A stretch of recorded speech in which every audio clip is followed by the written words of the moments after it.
Gracias, Alejandro. Ahora damoslle a palabra a Carmela Sánchez, da empresa Etnoga, outra empresa de servicios, tamén de patrimonio cultural. Cando queiras. Teño que cargar.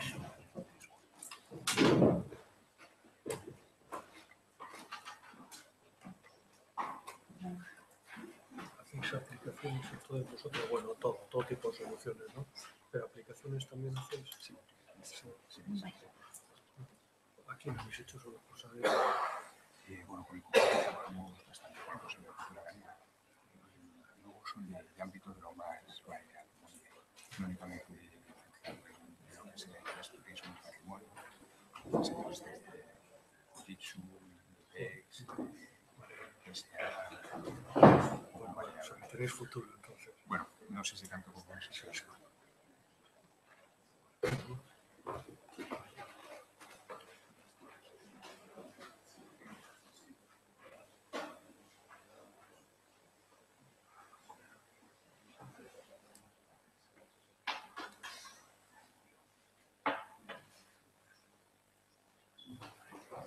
Desculpade. Espera.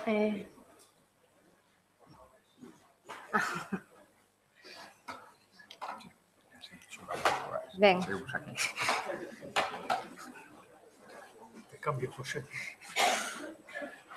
Desculpade se agora xa comenzamos de seguido. Ben, cando falamos de patrimonio cultural, realmente de que estamos a falar, non? Poderíamos ler pois a definición da actual e vixente Lei de Patrimonio ou simplemente se nos poñemos a pensar en algún exemplo seguro que se nos veñen á cabeza pois algún castro, unha igrexa, un pazo, un edificio destacado ou mesmo un hórreo ou un cruceiro. Pero realmente se viramos isto, un sinal de ferro, ou isto, pensaríamos que é patrimonio. Ben, estas son mostras de traballos que estou a desenvolver eu a nivel persoal. Un deles, bueno, pois o primeiro sería o da tese de doutoramento sobre a produción das fábricas de fundicións galegas e o seu reflexo na arte. É dicir, trátase sobre todo pois, de balcóns, de balaústres, de escaleiras, de columnas, de baixantes, pero evidentemente tamén pois, de tapas de alcantarillas ou de sinalización, como os exemplos anteriores. E outro, bueno, pois é unha teima máis persoal sobre o fenómeno das gaseosas e realmente, bueno, pois sobre esa arte que teñen as botellas, non, a través dese deseño industrial. Son elementos, pois, que forman parte do patrimonio industrial. Aínda que o máis habitual ao falar desta tipoloxía sexa pensar en lugares e non nos produtos. E en exemplos como a mellor poden ser pois, Masó, os altos fornos da Ponte Nova ou as ruínas do complexo industrial de Sargadelos, que a pesar pois, da cerámica foi unha dos referentes de fundición en Galicia. Igual, pois, si, condicionados pois, polas actuacións que hai no Plan Nacional de Patrimonio Industrial ou mesmo polos bens que integran a ruta europea. Sí que é certo que hoxe en día falar de patrimonio industrial xa non resulta raro. Entón, a falar do desenvolvemento económico, bueno, pois vou a poñer dous exemplos próximos de reutilización de espacios industriais. O primeiro deles sitúase no concello rural de Lousame, de 3.500 habitantes, e é o das minas de San Fins. Así como no pasado as minas foron o motor económico do concello, chegando a duplicar a poboación, na actualidade, gran parte da oferta turística deste concello xira en torno á mina, incluso, bueno, pois sendo o lema do municipio, Lousame, Patrimonio Mineiro. Un produto que favoreceu tamén a creación de novos postos de traballo, pois a través un pouco das guías e incluso da rehabilitación da cantina, e que na actualidade, ademais, bueno, sería outro tema aparte, está volvendo a convivir pois coa nova explotación da mina.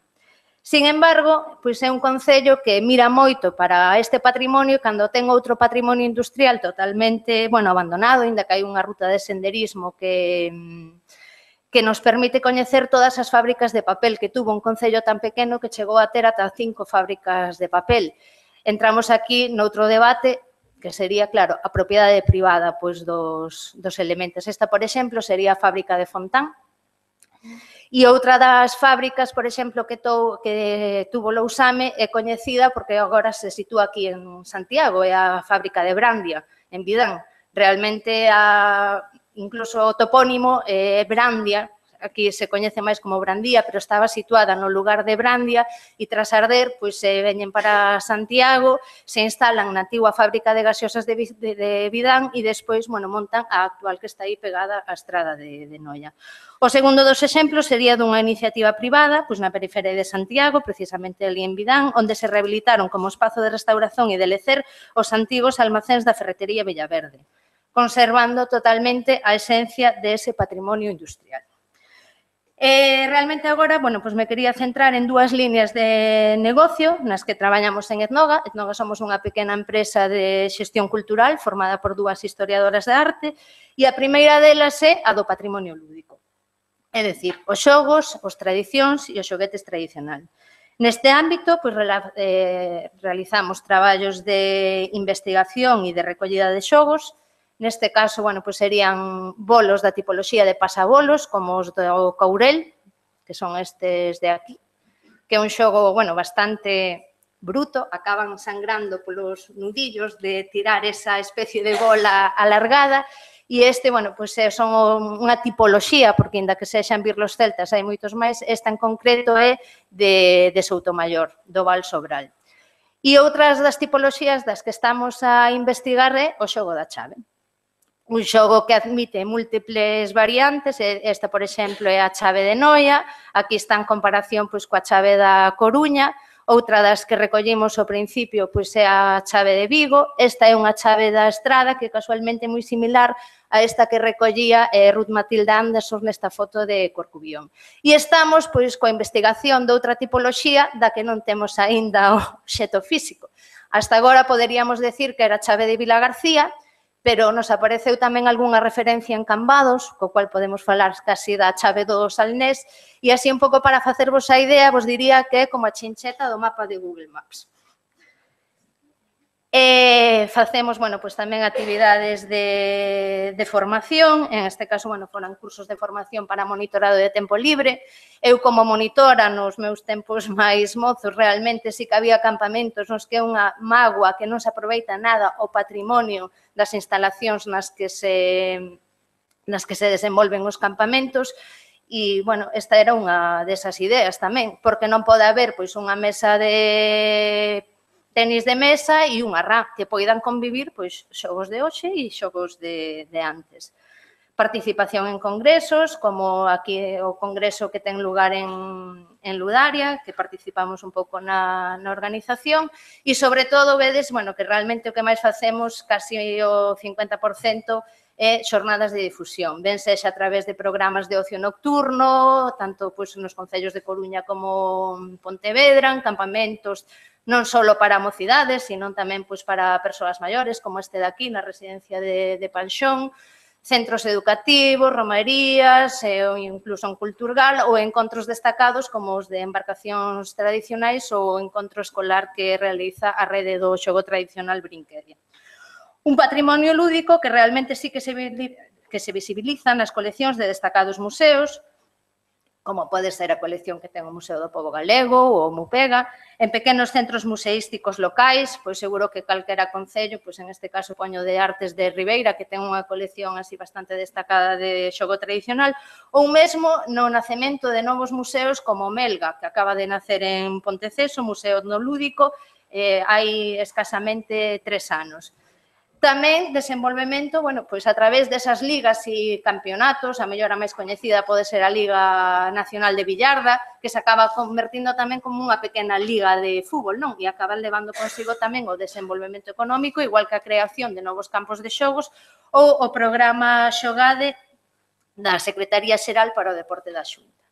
Este é un programa que levan, bueno, pois xogos e deportes tradicionais polos centros educativos e implica tamén, claro, transporte, movimento, persoal, etc. E a segunda das liñas de negocio da que vos falaría, bueno, dentro destes novos patrimonios, é a do patrimonio funerario, é dicir, os ben relacionados cos enterramentos e coa cultura da morte. Así como a arqueoloxía, bueno, está realmente máis aceptada ou introducida na sociedade, non? non nos resultan raro visitar estes elementos ou estes. Si que os camposantos hai máis recelo, igual porque son espacios realmente aínda vivos, en uso, e, bueno, tamén un pouco polo culto que temos tamén cara a morte. A mellor non resulta tan raro estes dous exemplos, porque son camposantos que realmente están integrados en monumentos, en bens de interese cultural, ou este cemiterio, porque realmente nin está en uso e ademais se ve casi como un exemplo de arquitectura contemporánea, casi como unha obra de arte, ou o caso de Santo Amaro da Coruña, onde, bueno, pois para celebrar o bicentenario sí que empezaron pois con actividades gracias a Rubén Ventureira e a Suso Martínez, que é o guía que fai as visitas moi recomendables a Santo Amaro, pero realmente, é dicir, hai moitísimo máis patrimonio funerario e nos centramos ahora máis en o que se trata, bueno, pois en cementerios, en elementos. Por exemplo, é o caso do cementerio británico de Vilagarcía. Ás veces son elementos como patrimonio natural, pois as oliveiras de Adina. Entón, bueno, pois o que fixemos en Etnoga foi pois unha liña de negocio con ese produto dos camposantos, conscientes un pouco da importancia e do valor histórico de moitos destes recintos. Así, bueno, pois se realizan traballos de investigación. Aquí temos, por exemplo, o caso do cemiterio de Rubiáns de Vilagarcía, un panteón, e este proxecto, que a foto non é moi boa, pero que se atopa así, é do proxecto que houve para o cementerio aquí en Santiago nas Cancelas. Xornadas de difusión, pois en Pontevedra xa se fixeron 2 edicións, na primeira, bueno, pois coa participación da antropóloga Laia Costas, que falou tamén sobre as excavacións arqueolóxicas da cidade e das necrópoles aparecidas, e visitas. É dicir, aquí temos, bueno, pois, o cementerio de Mourente, en Pontevedra. En Pontevedra, ademais de comezar pois polo camposanto, un dos camposantos municipais, o principal, tamén se extrapolou un pouco pois as visitas aos cementerios do rural. Era un pouco esa idea de que teñen moitísimo valor pois tanto os cementerios urbanos como os cementerios rurais. Por exemplo, é o cementerio de Pontevedra, nunha visita nocturna. Xusto agora acabamos de facer tamén unha visita nocturna dentro do programa Noites Abertas. E estes xa son casos, por exemplo, de aquí de Compostela. Esta é da visita didáctica para Rosalía de Castro e este é para o 4º ciclo da universidade, tamén en Boisaca.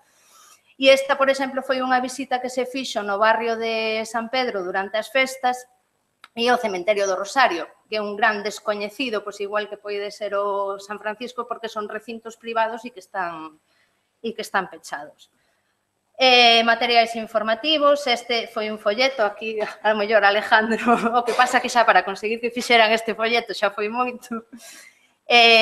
Simplemente, bueno, era un cuadríptico, no interior ten tamén o rueiro coa señalización do camposanto e se fixeron solo para as primeiras visitas. De feito, eu quería que fixeran máis e non fixeron máis. E páxinas web, por exemplo, aquí, non sei se nos deixa entrar, bueno, da igual. Vale. É que eu... Un proxecto que fixemos, bueno, pois cunha subvención do Ministerio de Cultura sobre cemiterios BIC en España. Entonces, bueno, se recollen todos os cemiterios declarados BIC, incluso é moi chamativo a cantidade que hai en Canarias, casi en comparación coa península. E, bueno, no caso galego recollemos Santa Mariña Dozo de Cambados, San Francisco de Ourense, Santa María Nova de Noia, que son os exemplos que vos puxera, e tamén recollemos Santo Amaro da Coruña, porque estaba incluído dentro da lista de bens patrimonios do Ministerio, porque se chegara a incoar expediente, aínda que non se declarou BIC. Entón, bueno, pois en cada camposanto hai unha ficha e unha galería de imaxes, a localización e despois en algunhas tamén pois hai unha audioguía ou unha signoguía, nos máis destacados e nos que xa teñen un programa pois propio de visitas e demais. E por último, xa para finalizar, ahora teño que salir de aquí. Ben, Estamos desenvolvendo, pero con moita calma, un proxecto que se chama Cemiterios Históricos, aí está unha proba un pouco da web, na que recoller, pois, como decía, tanto eses conxuntos como elementos concretos, é dicir, habería 4 apartados, que sería o de cemiterios, persoeiros, botánica ou monumentos, é dicir, antes había algún exemplo pois, de cemiterios que a mellor non teñen valor artístico ningún, pero, sin embargo, sí que teñen un monumento moi destacado. Entonces, esta é un pouco pois, a idea deste portal que, como é autofinanciado, vai cada día con máis calma, pero aí está, e a mellor algún día pois, acabamos o proxecto. E nada máis. Moitas gracias.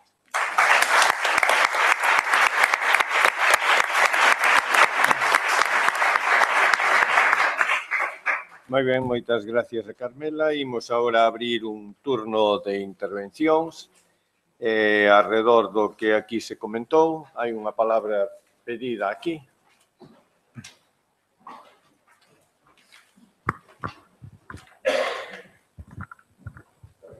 Sí, quería facer unha pregunta a Juan Carlos. E tamén, bueno, es unha recomendación ao Consello. Estamos, es tan normal aquí estar enfrente de la Catedral de Santiago que no nos damos cuenta de que somos el final del mayor eje de caminos del planeta Tierra. Juan Carlos, ¿a ti qué te parece esa posibilidad para explotarla como un dinamizador de tráfico al patrimonio? Porque en una jornada como esta no hablamos del Camino de Santiago. Y aquí vienen, sin que nadie les diga nada, pues 200 o 300.000 personas que van viendo el paisaje andando. Que andando el paisaje se ve muy bien. ¿A ti qué te parece si tuvieras la oportunidad? Una opinión desde fuera.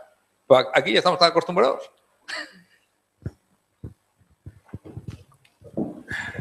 Bueno, no sé si alguien... si soy la persona que puede hacer recomendaciones. Yo, desde luego, creo que Galicia tiene infinitos vectores de explotación, entre comillas, del patrimonio, porque tiene un montón de patrimonio. Tiene muchísimo, ¿no? O sea, hoy hemos visto, o sea, lo de los cementerios. A mí me gusta mucho lo de los cementerios marinos, ¿no? O sea, siempre, ¿no? En las poesías, y los grandes poetas siempre decían, joder, yo cuando casque lo que quiero es que me entierren en un cementerio marino. Yo también. O sea, me parece que... Pero, en concreto, yo no sé si está suficientemente explotado. Yo creo que... Espero que sí.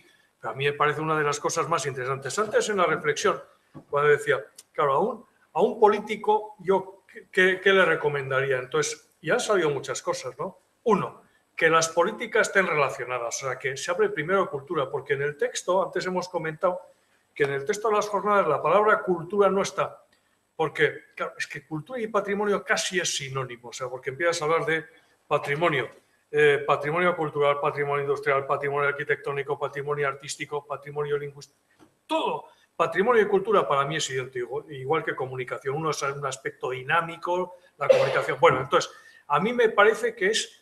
O sea, si hay algo simbólico y que además es identitario, es el Camino a Santiago. Yo me acuerdo que una vez, bueno, aluciné, porque en el siglo XII venían 200.000 personas y entonces cuando limitaban los días que se podían estar, yo decía, ¿cómo lo harán? ¿No? O sea, ¿cómo harán de que no puede estar más de 3 días? Entonces, eso es uno de los ejes, pero uno. E indudablemente, luego habría que ver... qué significa, qué tipo de gente lo hace, pero desde un punto de vista cultural, o sea, para mí es más importante el camino que la gente que hace el camino. Me refiero a que hay cosas y yo creo que sí ha enseñado a la gente, ahora que vamos muy deprisa, es lo de andar, lo de ver, lo de sentarte. Muchas veces, para mí, el mejor monumento es estar en la taberna que te ha tocado viendo a quiénes están y quiénes te reciben y cuál es el paisaje, etc. No, a mí me parece que tiene que ser centrada, o sea, que siempre, pero supongo que Iago nos puede comentar o algo más, ¿no? Sí.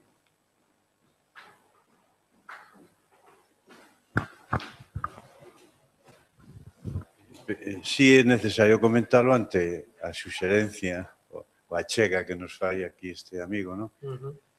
Evidentemente, desde un principio é necesario pensar ou saber, mellor dito, que sería un obxecto de como este patrimonio territorial moi significado e moi preocupado últimamente na planificación territorial e a súa conservación. É un tema que está aí moi presente. Pero aquí esta xornada se fala esa vinculación solidaria de conceptos e de experiencias, sobre todo, que é patrimonio e comunicación. O simplemente feito, cualquiera que este aquí, ten que pensar se non foi elegido por os que traballaron na montaxe desta xornada, non tiveron unha comprensión de alguna experiencia de comunicación vencellada moi solidariamente a todo este evento tan potente e tan presente. E esa sería a pregunta moi retórica, pero a resposta tamén moi retórica, non? Se está facendo unhas obras importantísimas, despois dun proceso de investigación de 3 ou 4 anos, e que tivo un proceso moi concentrado, moi, digamos, moi personalizado con respecto ao monumento, vamos. Que non foi, digamos, cautivador de, quizáis, de unha implicación. Non é tanto o camiño, sino estas tremendas obras que se están facendo necesarias, por suposto. Pero, ao mellor, este tamén é outra comprensión, máis que do problema do camiño, que si remata aquí, evidentemente, pero e outros camiños que se están caracterizando, se están definindo a súa o seu territorio histórico e a súa contorna de protección. Pero está aí un tema moi administrativo, que é dicir, ou moi ben, ou moi institucional. Quizás isto non solamente esos elementos de gran valor, sino estos procesos de patrimonización vencellados a súa conservación e posta en valor, que son tan importantes por la cualidad dos elementos territoriales y monumentales, planificados, que sí necesitarían esa experiencia. O Consello xa intentou alguna vez de intentar comprender esta conxunto de comunicación y monumento. Sí. Solo una cosa, y es que antes he comentado que los elementos patrimoniales cada vez están más relacionados. Yo creo que lo del camino lo que ayuda es a dotar de coherencia a muchos bienes. O sea, cuando se habla ahora de museos o lo mágico o tal, hoy han salido muchos ejemplos, bueno, lo de género, lo de profesiones, me parece que eso es lo interesante. Yo voy mucho al monte y entonces tenemos una estrategia. Bueno, primero la máxima es vamos al monte aunque haga bueno, ¿no? Porque el problema es que siempre llueve, entonces no puedes dejar de ir. Pero siempre hacemos un recorrido, por donde iban las ovejas antiguamente o cosas así. Acabas en un lugar y luego sigues. O sea, es ir al monte con un propósito, lo mismo. Un patrimonio tiene que intentar buscar no los elementos separados, sino dotarles de una coherencia, porque eso le añade un valor tremendo, relacionando cosas. Y luego lo que es muy importante es que cuando se piensa en patrimonio, muchas veces se piensa en el turismo y en lo de fuera, y es muy importante y muy fundamental el patrimonio hacia adentro. O sea, que todas esas cosas que dicen que el patrimonio cohesiona, incluso que democratiza, que, bueno, he leído que hasta da incluso seguridad a las personas, etcétera. Es verdad, saber que vives en un entorno tan rico y con tanta tradición, bueno, pues yo creo que esa parte interior nunca hay que acabar, ¿no? O sea, últimamente se piensa más en el turismo, en la atracción, yo creo que hay que pensar mucho en las dos cosas, ¿no?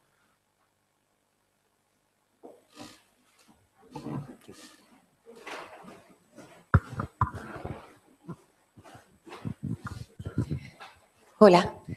Bueno, aprovechando que hay una persona del País Vasco, ¿no? Quería aprovechar para preguntar sobre el tema de los versolaris.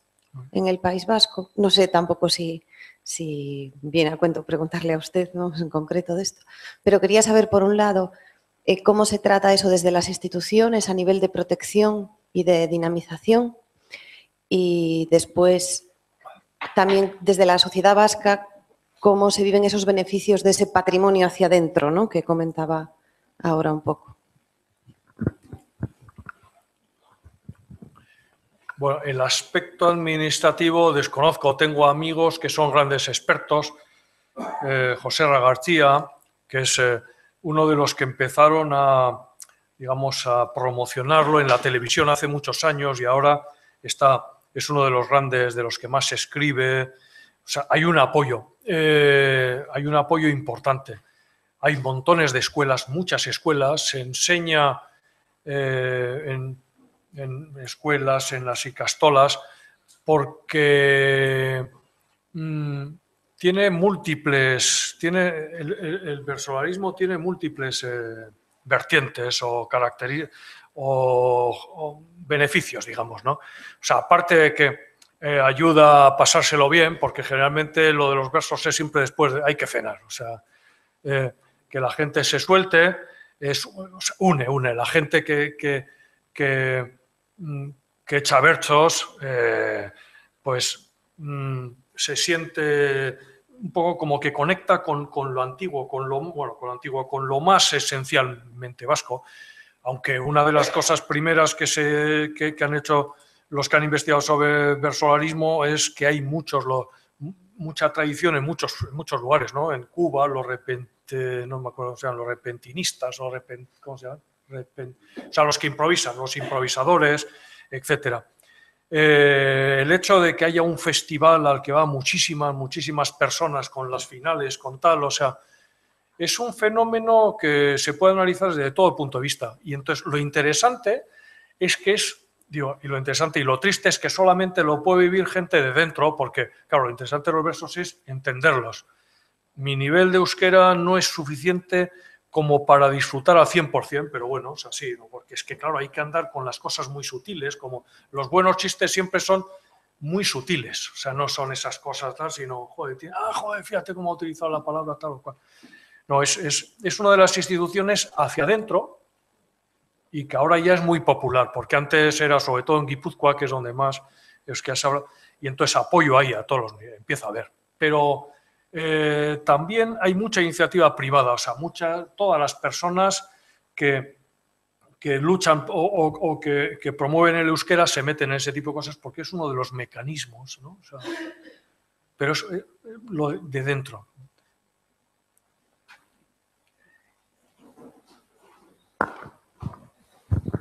Hola, buenas tardes. Gracias polas vosas aportacións. Eu, aproveitando as persoas que estades na mesa, quería preguntarvos a todos por algo no que vos pediría que afondarades. Xa saliu o tema de que claramente, se falamos de patrimonio e se falamos das relacións do patrimonio ca industria, hai que recoñecer claramente que o patrimonio é unha industria de contidos.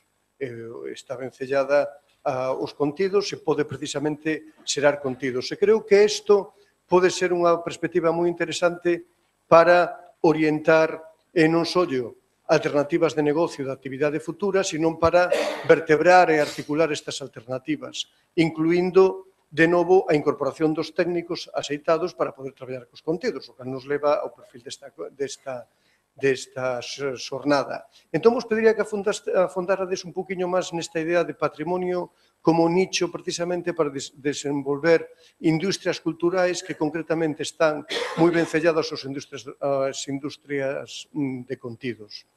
Pero, en concreto, quería tamén pedir vosa opinión sobre unha idea que me ven moi recentemente á cabeza, que incluso veño xa de plantexar nunha pequena publicación para sacala, que creo que traballando a autoestima que os profesionales do patrimonio sempre debemos intentar traballar, porque senón parece que estamos facendo todo o día de chorimicas. Unha das grandes potencialidades que ten o patrimonio, o traballo en patrimonio, ao meu modesto entender, é que non pode ser sustituído por un algoritmo.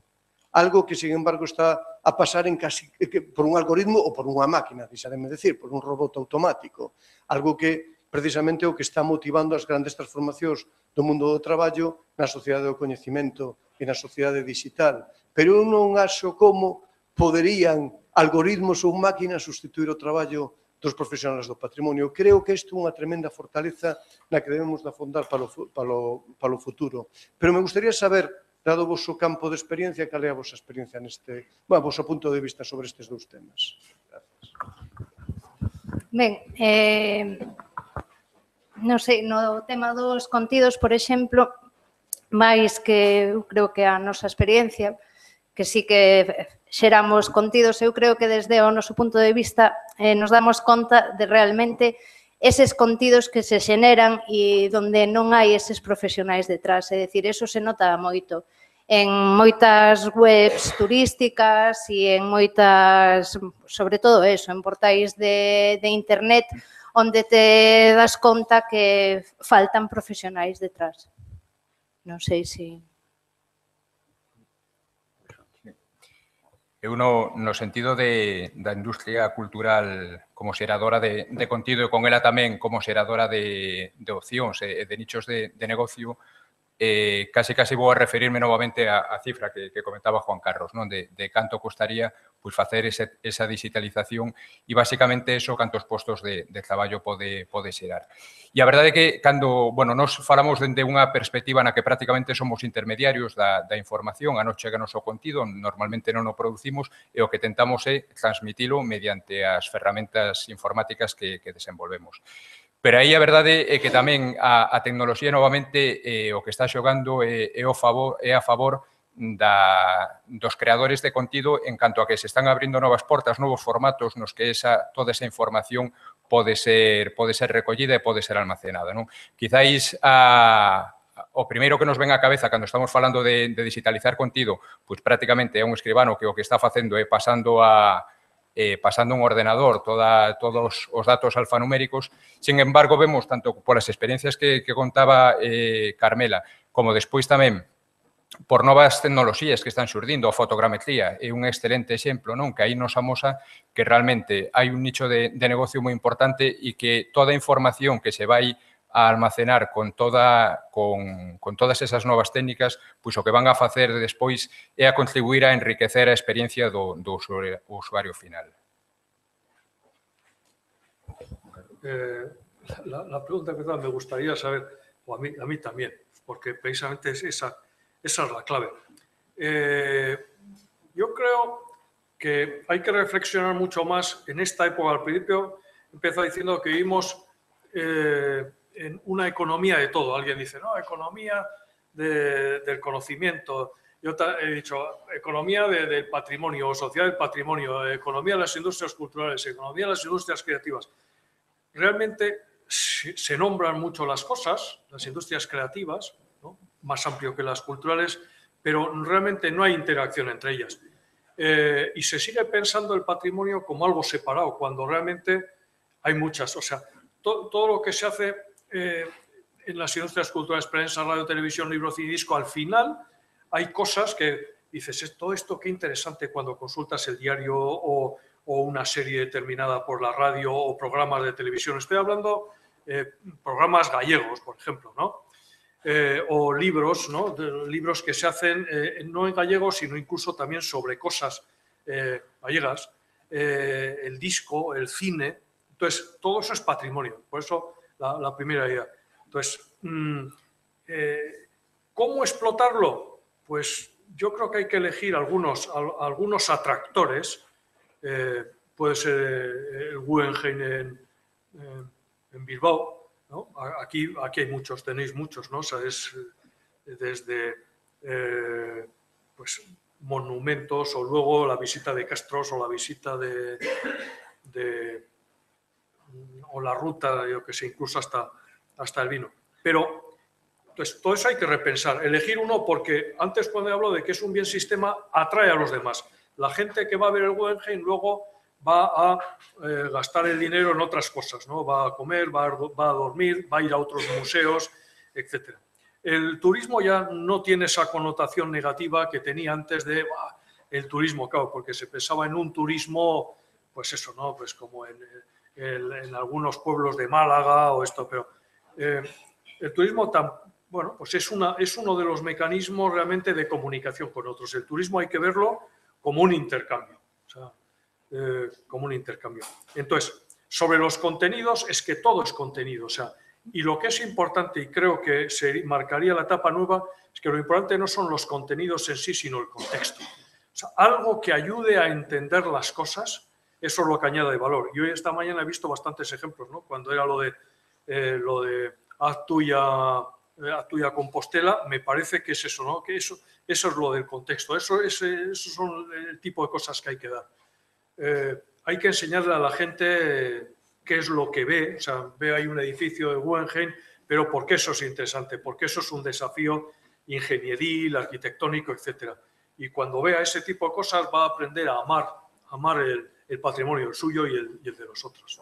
Pero claro, estamos en los inicios, ¿no? Buscando siempre. Yo creo que nunca encontraremos, ¿no? O sea, podemos crear empleos. ¿Cuántos empleos crean las industrias creativas, ¿no? El audiovisual en Euskadi son 1000 personas, pero bueno, son 1000 más. En la industria del libro pues serán 913, son 913. Vamos sumando, pero cuando se habla de la dimensión económica de algo, todo el mundo piensa en la solución. No, o sea, cada vez más lo mismo que los jóvenes van buscando poco a poco trabajos. En este caso también no existe el modelo, ¿no? O sea, pero yo creo que aquí tenéis montones de cosas para explotar los contenidos y sobre todo el contexto, ¿no? Es que no, esta mañana he visto muchos ejemplos.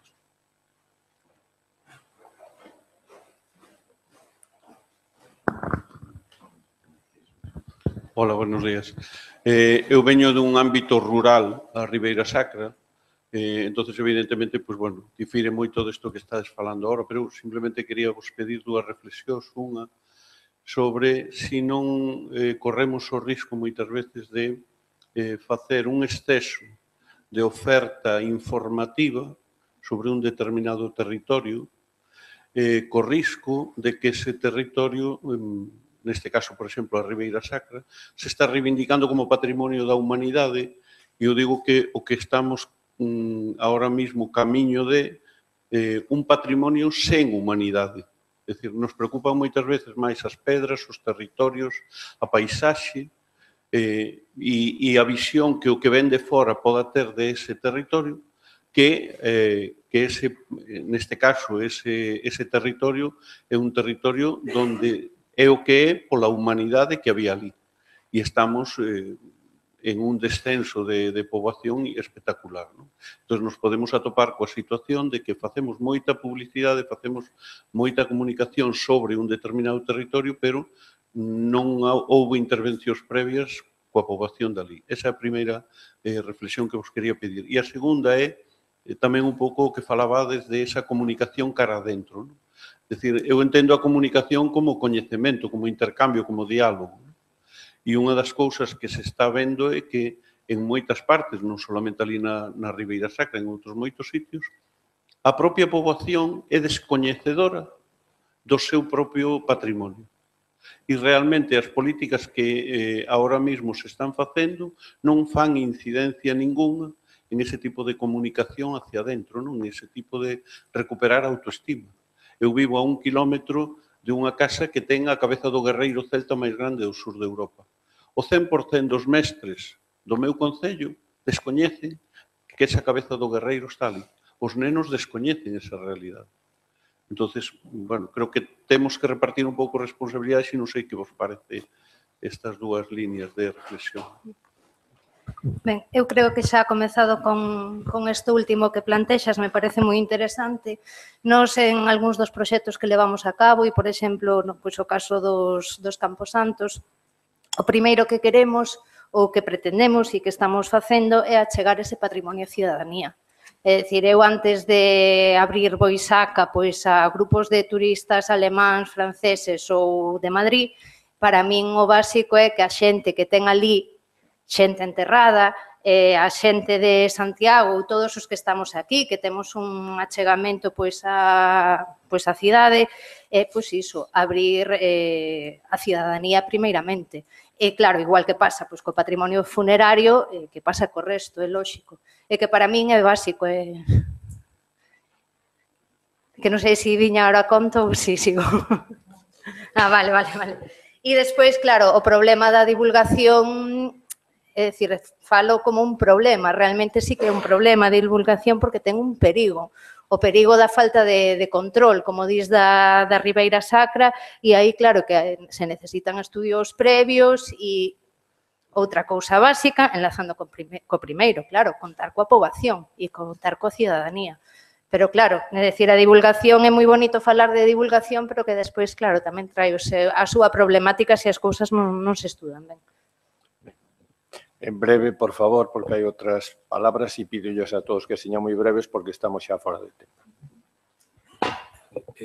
No referido ao que comentaba da saturación na comunicación, é un feito, eso é innegable, sucede non únicamente no ámbito turístico patrimonial, sucede prácticamente en todos os ámbitos, non? Que estamos sobresaturados. Quizáis as vantaxes que teñen hoxe en día as tecnoloxías, as redes sociais, pois tamén teñen esa parte negativa na que a información é efímera de por sí e elo pois prácticamente leva a unha guerra armamentística, por chamarlo de alguna forma, de comunicación na que moitas veces o que se prima pois é a cantidade fronte á calidade, non? Despois, por outra banda, tamén existe moitas veces o efecto de imitación, é dicir, pois como determinado destino turístico está facendo este tipo de actuación e o que vou a facer é replicalo tal cual e incluso replicar o que é a campaña e a estrategia de comunicación e elo pois pode provocar o que comentaba de que moitas veces o que non se está facendo é a análise do destino turístico da zona en concreto no que posiblemente os valores e a proposta de valor sexa moi distinta a que poida ser noutra zona, non? Aí comentaba pois a deshumanización, non? Nas campañas de comunicación o que se está deixando de lado fronte o que realmente podría ser o elemento diferenciador de outros destinos. ¿No? Las dos reflexiones que ha realizado realmente yo creo que son perfectas, ¿no? Pero yo creo que se va en la buena dirección. De cada vez más en las cosas se ven las personas y deben ser vistas. Yo creo que es que aquí hay demasiadas cosas, digo, en el sentido de, claro, yo estoy enamorado de las ferias, ¿no? Por ejemplo, pues las ferias de caballos, tal, que vas, además justo me tocó un día totalmente de barro, de lluvia, digo, esto es así, ¿no? Algún caballo, digo, ¿quién va a comprar ese caballo? Dice, no, si alguien siempre, tal, ¿no? Porque no era como un Rocinante. Entonces, yo creo que aquí lo que tendría que trabajar es un poco lo rural.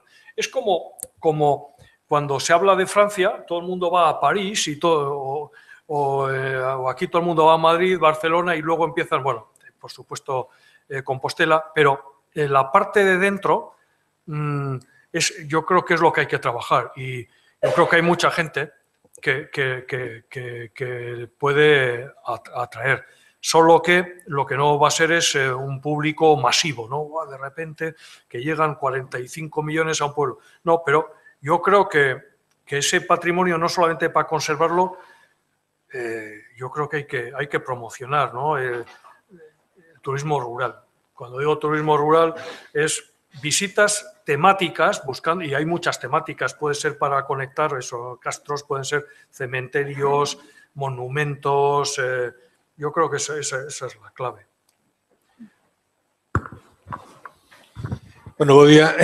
Como estamos falando sobre patrimonio cultural e mercado ou oportunidades de negocio, simplemente quería poñer dúas reflexións sobre a mesa. Unha é o feito de que o patrimonio cultural como sector económico, que eu creo que existe, se pode medir e se pode calcular, e ten empresas e ten profesionais, padece dun problema que é común a outros sectores da industria cultural, se podemos chamar así galega, que é a desconexión co resto dos sectores da industria cultural. Poño un caso moi claro que pode ser como pode ser a desconexión entre o mellor entre este mundo de empresas de patrimonio cultural e o mundo editorial, por exemplo, ou o mundo audiovisual. É dicir, hai moitísimas posibilidades, porque cando poñemos en contacto isto, multiplicamos as posibilidades, e eu creo que un dos retos para os vindeiros 5-10 anos sería aproximalas, porque cando estou convencido que hai sinerxias, e un caso moi breve, poño, é o feito de que ninguén se parou a pensar de que, cando ti falas con libreros en este momento, eles te falan de que o ensaio de patrimonio cultural, a guía turística, interna, en clave interna, ese tipo de produto sobre patrimonio destinado ao consumo interno funciona e se vende de maravilla, pero ninguén realmente é consciente deso e non se desenvolven proxectos en ese ámbito que poden ser unha salida para ampliar ese mercado. Eso por un lado. Dous, con respecto a quen é o principal destinatario neste momento do mercado do patrimonio cultural, que é o cliente público, o cliente institucional. Ese é todo un reto no futuro para formar por moitos motivos. O primeiro deles é, e poño un exemplo, por exemplo, un caso que se repite continuamente, eu levo 20 anos traballando en este ámbito e tamén conoces de moito momento a Alejandro e sabe o que pasa moitas veces neste mundo. Hai, por exemplo, 2 anos, un alcalde dun concello galego anunciou unha subvención de 300.000 euros que ia montar unha plataforma turística, iba a xeolocalizar todo, etc. 300.000 euros para desenvolver unha plataforma web. 300.000 euros. Eu son da época, e me recordou moito a cando hai 15 anos eu teño visto orzamentos feitos de empresas a administracións públicas, cobrados por administracións, pagados por administracións públicas, nos que decían cada link vale 50 euros. Que revela isto? Unha falta enorme de formación por parte do cliente institucional en que pasan as cousas, porque o que pasou con este superplataforma turística que se fixo foi que se investiu dinheiro e despois non había ninguén que lle dera de comer nin a dinamizar. Entonces, non había problema para conseguir 300.000 euros e pagar unha plataforma que seguramente vale 5.000 ou 6.000 a precio de mercado, e, sin embargo, era difícil encontrar a alguén que lle dera de comer e que moverse e dinamizar esa plataforma nas redes durante bastante tempo. É dicir, que traballase cos contidos, que dinamizase os contidos e que fose moito máis alá da tecnoloxía que únicamente o punto de partida de calquera estrategia de posta en valor de patrimonio a nivel turístico ou de outro ámbito. Entón, unha tarefa moi interesante das diputacións, por exemplo, ou de este tipo de axentes é a formación do cliente institucional para saber cales son os objetivos do que el quere facer. Porque se non estamos tirando diñeiro, por exemplo, este verán vai haber un montón de limpezas en un montón de castros galegos. Porque está de moda este tema e tal. Pero se van a limpar non se vai enterar ninguén de que se van a limpar. E se vai gastar diñeiro sin realmente ser rentable nin conectar ese tipo de historias. Entonces, necesitamos formar o cliente para conseguir que se racionalice o pouco diñeiro que hai destinado ao patrimonio cultural e que estas empresas tamén poidan, de alguna forma, abordar estrategias que non son únicamente responder a unha demanda política ou propagandística, sino que valgan para articular un poquinho máis os produtos aos que se destina precisamente diñeiro. É a miña opinión, non sei que pensades. Sí, en todo caso, si o que pensen telegráficamente, porque xa nos fixo unha reflexión Manolo Gago de 15 minutos. Pois nada. No, eu simplemente cando estabas falando agora me acordaba, por exemplo, dun caso que vades a ter mañán, me parece que o do Castelo da Rochaforte.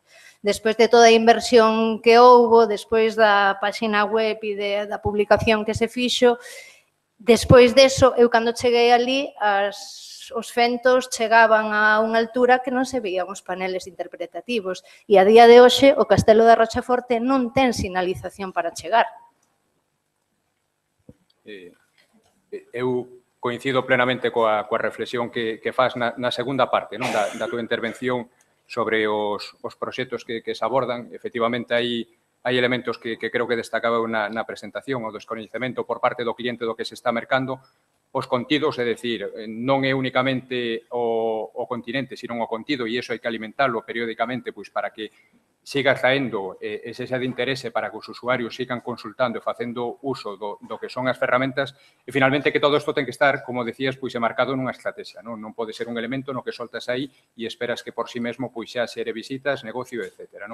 E despois facías na primeira parte unha reflexión sobre o desligue que poida haber tanto do patrimonio cultural con outros mercados. Efectivamente, eu coincido e creo que sucede incluso a unha escala maior que a administración. Aquí vemos tamén a dificultade que hai moitas veces para que algo como tan próximo para nós en Galicia como poida ser o turismo e o patrimonio, as dificultades que hai moitas veces para que se teña unha estrategia común. Quizáis comezando polo que poidan ser eses organismos nos que canalicen esas estrategias un pouco máis comuns, quizáis sirvan como porta tamén para que as entidades privadas poidan ver que os ámbitos que teñen de actuación son bastante máis amplos dos que poidan parecer nun primeiro momento.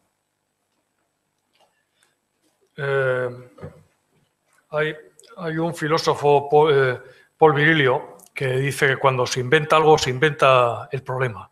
Cuando se inventa el avión, se inventa el crash, ¿no? Se inventa el barco, entonces se inventa a la vez el naufragio. Entonces, dice, y no hay que pensar eso porque uno es cenizo. Mira, el barco sino que pensando en cuáles son los problemas, se puede mejorar el invento. En este caso, uno de los problemas que tienen las nuevas tecnologías es precisamente eso, ¿no? Que los políticos utilizan para legitimar las acciones. Entonces, en una cosa, no, sí, una página web y luego tal, un montón de dinero y luego sí, pero... Entonces, ¿cómo se evita eso? Pues se evita pues, con una estrategia, con objetivos determinados y luego no caer precisamente eso en el canto de la sirena. Las nuevas tecnologías son nuevas tecnologías, pero deben estar al servicio de algo. Entonces, si tienes unos objetivos, si tienes unas prioridades, cabe nuevas tecnologías o no, con este nivel o no. Y luego el otro problema, y con eso acabo, es que precisamente se ha pasado me acuerdo que hace 15 años muchos textos y reflexiones empezaban, la cultura y la economía están reñidos y tal, pero tienen relaciones, y ahora se ha caído en lo contrario, que es precisamente que ahora se antepone, ¿no? Y lo económico antes que lo cultural, es decir, se piensa antes en retornos, cuando, claro, yo me acuerdo que lo primero que se aprendía en económicas era los beneficios y la rentabilidad social, muy difícil de cuantificar. O sea, lo económico son cifras, pero beneficios sociales, identitarios, etcétera, que eso puede justificar ingresos cero. Porque...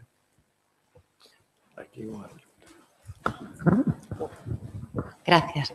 Bueno, yo quería decir que me alegro de estar escuchando todo esto porque al final es un poco como la vuelta a lo que yo de alguna manera quería decir antes, ¿no? Con la presentación, que es que realmente necesitamos explicar lo que tenemos, conocerlo, necesitamos conocerlo nosotros, explicarlo a nuestra gente y que nuestra gente, nuestra sociedad participe, ¿no? Antes hacía la broma de que hacía 10 años que no estaba sentada así en una mesa con Felipe, pero no lo dije porque ya lo hemos hablado muchas veces y lo hemos dicho muchas veces. Él se acordara el tema de que el patrimonio necesita de guías orales.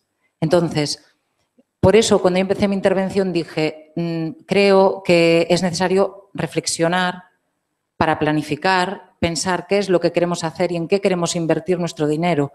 Necesitamos trabajar en equipos interdisciplinares, estoy totalmente de acuerdo con lo que decís, que los sistemas digitales, las tecnologías de la comunicación y la información son herramientas que están a nuestra disposición.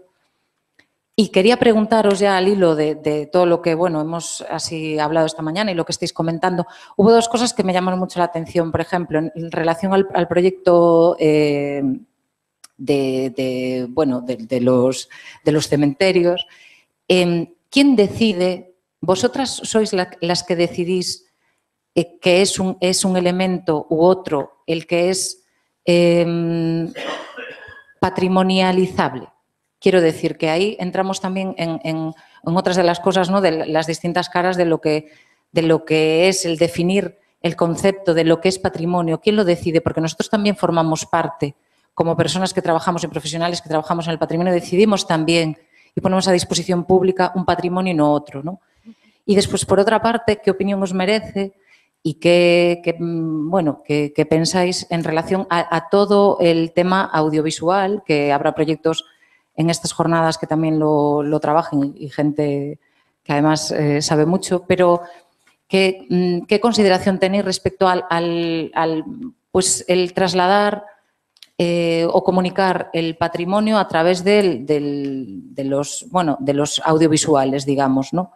Y ¿qué os parece, pues eso, el que estén las plataformas a disposición pública para que cualquiera haga un vídeo sobre tal cosa, lo cuelgue y eso es información utilizable, reciclable? ¿Cómo podríamos también ese tema de alguna manera trabajarlo? Ben, no noso caso, por exemplo, realmente, cando se fala de patrimonio é o de sempre. Non todo é patrimonio, eso está claro. Entón, basicamente, nós o que seguimos son criterios histórico-artísticos. É dicir, dependendo do camposanto e dos elementos. O caso que comentaba antes, por exemplo, Boisaca, pois a mellor é un caso que choca porque é un cemiterio que non ten nin siquiera 100 anos, igual que pode ser o camposanto de de San Froilán de Lugo. Sin embargo, teñen moitísimo interés, bueno, pues en este caso urbanístico e artístico. É dicir, Boisaca agocha dentro pois moitísimas obras de arte e nos, en principio, por agora, o que estamos traballando sí que foron iniciativas, bueno, pois que nos as presentamos, en este caso, a concellos e, bueno, aí está. De feito, bueno, pois mira, nun caso, por exemplo, a concelleira que yo presentei era arquitecta y me dijo que nunca se había dado cuenta del valor artístico que tiene su cementerio, porque solo vai ali pois a visitar os seus defuntos e nada máis, e ten un valor grandísimo arquitectónicamente. Ben, había unha última pregunta por aí.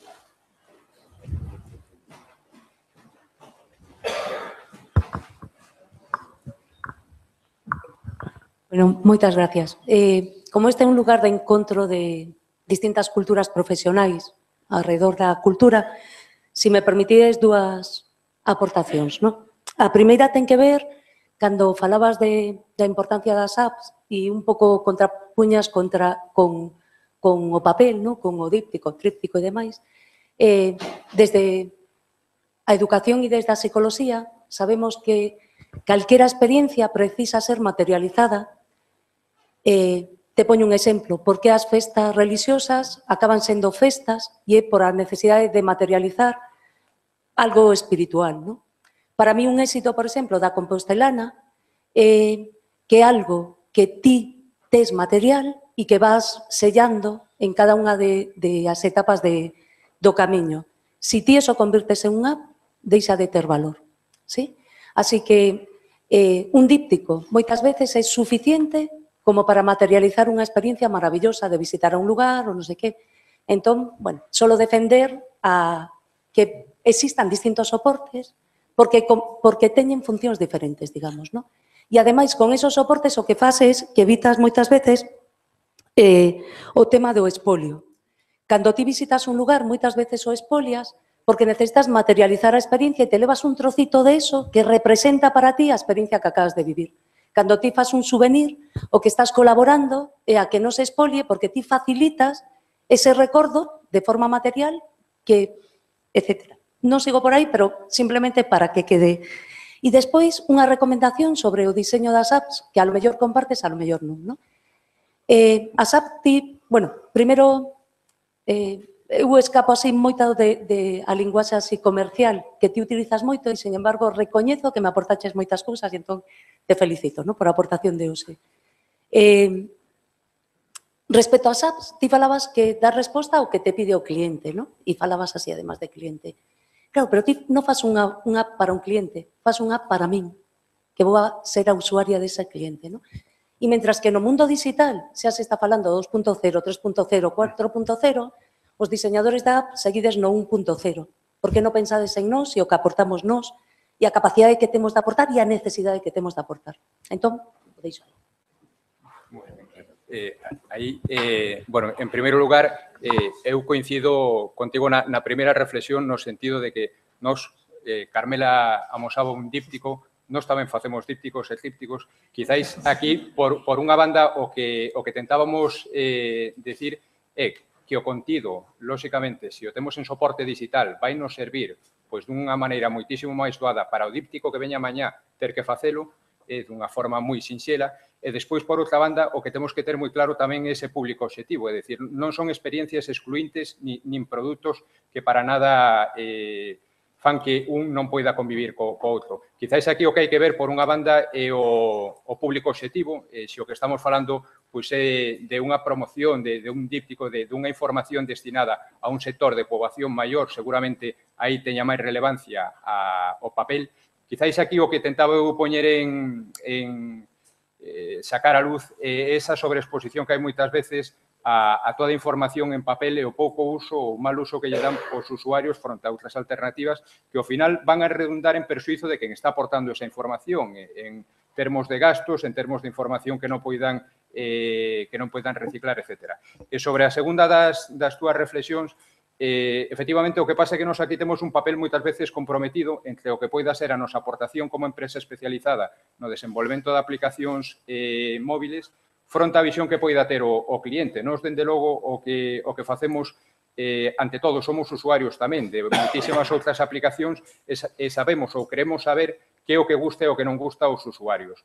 Por desgracia, esa visión non coincide en todo momento co cliente, que é quen te encarga a aplicación e quen ten a última palabra sobre as propostas que hai, e aí moitas veces non existe máis remedio que replegarse e que o cliente non faga caso ás túas recomendacións.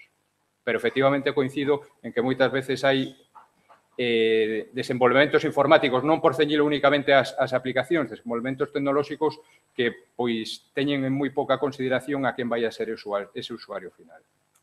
A ver, apareceu outra pregunta, por favor. Si é posible, moi breve, porque as reglas do xogo son para todos. Prefiro poñerme de falar así. Sí, porque escoitar isto de formación profesional. Eu quero decir que vimos dunhas inercias moi perniciosas. Quero con isto recoller un pouco todo o que me aporta a min estar nesta xornada, non? Porque, e esas inercias perniciosas nos chegan hasta este futuro, porque non somos o futuro dun pasado social que ven ali atrás. E digo en que se apoia esta afirmación, pois vimos de ter unas competencias moi compartimentadas, tal vez como saberes, tamén moi compartimentados, con pouca conexión que se dixo aquí. Vimos de una visión de administrador-administrado que se parece ao que falaron ao principio cando eu chegaba de esto de a dicotomía entre o culto e o popular, ¿no? Esa visión administrado-administrador o administrador-administrado, perdón, porque pone una postura, en una posición distinta, se traslada a distintas escalas, incluso en algunas das ponencias aquí, vémolas, ¿no? Consideramos que o público destinatario está alá. Eso enlaza a seguinte apreciación, que es esa escasez de visión horizontal, ¿no? Todos somos protagonistas do patrimonio, todos. O que pasa es que temos roles distintos. Non é o mesmo un xestor, un axente decisor, non é o mesmo a administración que saca os seus pregos de prescripcións técnicas, moitas veces descoñecendo o patrimonio sobre o que quere unha actuación. Non é o mesmo unha poboación local, non é o mesmo unha empresa cultural. Todos somos protagonistas e todos temos que ver ali. Eu agradezo moitísimo estar aquí porque teño aprendido moitísimo, pero me fai reflexionar moitísimo porque así como a lei que nace enferma e bella, nós temos que cambiar moitísimo, cada uno de nós. Gracias. ¿Alguna consideración? Bueno, sí, pero estaríamos hasta... No, breve, por favor. Sí, muy breve. Recojo además mi reflexión, vale para las 4 últimas. Es que la patrimonialización realmente se hace sobre 3 ejes, pero sobre todo ha pivotado sobre uno que es el de la cientificidad, ¿no? Generalmente se ha declarado patrimonio en base a criterios o arquitectónicos o históricos, ¿no? Sobre todo para mi compañera de mesa, Carmela, pero uno para mí fundamental es el criterio identitario o comunicacional, que es, y ahí es donde aparecen las personas, lo que la última interviniente hablaba de los administrados. O sea, vas a alguien y dices, ¿cuáles son los elementos que te definen? ¿Cuáles son los elementos de tu infancia? ¿Cuáles son los valores de tus ancestros, de tus colegas, etcétera? Entonces, ese aspecto comunicativo que enlaza con lo que decíamos hacia adentro, me parece que es fundamental. Claro, a veces es difícil asignar, ¿no? Pero el de la cientificidad está muy bien, ¿no? Los geólogos, los tal, porque sobre eso saben mucho, pero el problema está en que parece que es la justificación. Y luego incluso podría haber otros criterios económicos de, bueno, algo, si no se tuviese, pues podría suponer pérdidas. Hoy el Guggenheim indudablemente sería un criterio económico para conservarlo porque el cierre del Guggenheim no creo que pase, ¿no? O sea, no va a pasar, pero supondría grandes pérdidas no solo porque, incluso a nivel económico, ¿no? Porque dejaría a la gente de ir, etcétera. Y luego, una de las cosas que a mí me llamó la atención es que sobre la gastronomía, cuando en 2010 la gastronomía francesa entra dentro del Patrimonio Mundial de la UNESCO, los franceses están destinando mucha energía a enseñar. Tienen muchísimos programas para enseñar en secundaria, incluso en primaria, esos aspectos de la gastronomía francesa. Yo creo que la escuela tiene que ser uno de los receptores, promotores, ¿no? O sea, de eso, ¿no? De las identidades. Yo creo que hay que enseñar muchas cosas más allá de la historia, o sea, y son historias temáticas, me refiero a eso, ¿no? Lo de los castros, lo de los padres. Moi ben, pois moitas gracias a todos por estar aquí hasta ahora. Agradecemoslle a súa presencia. A miña obriga é recordarlles que ás 4:30, ás 16:30, reinicianse as sesións e creo que tanto a ustedes como os que interviron, pois que merecen un aplauso.